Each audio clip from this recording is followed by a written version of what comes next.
Setting the exposure compensation or choosing to use automatic exposure bracketing is quite easy on the Canon R50.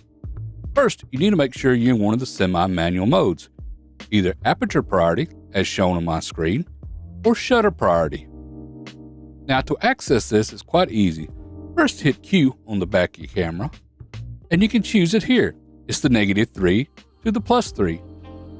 Now when you press select, it carries you to the exposure compensation, also the automatic exposure bracketing screen.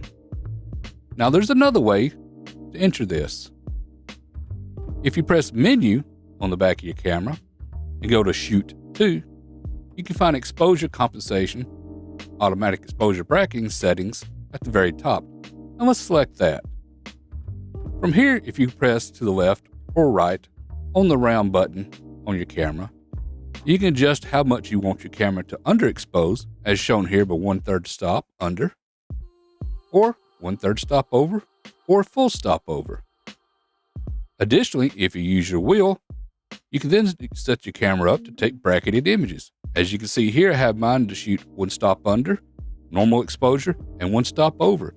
And if you hit set, then your settings are automatically set.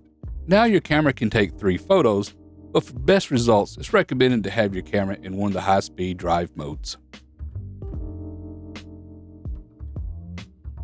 Okay everybody, if you like this video, please like, subscribe, and ring that bell so you don't miss any of my new videos.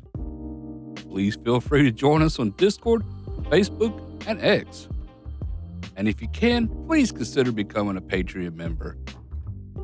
Also, if you're interested in what gear I use, those and all the other links can be found down in the description below.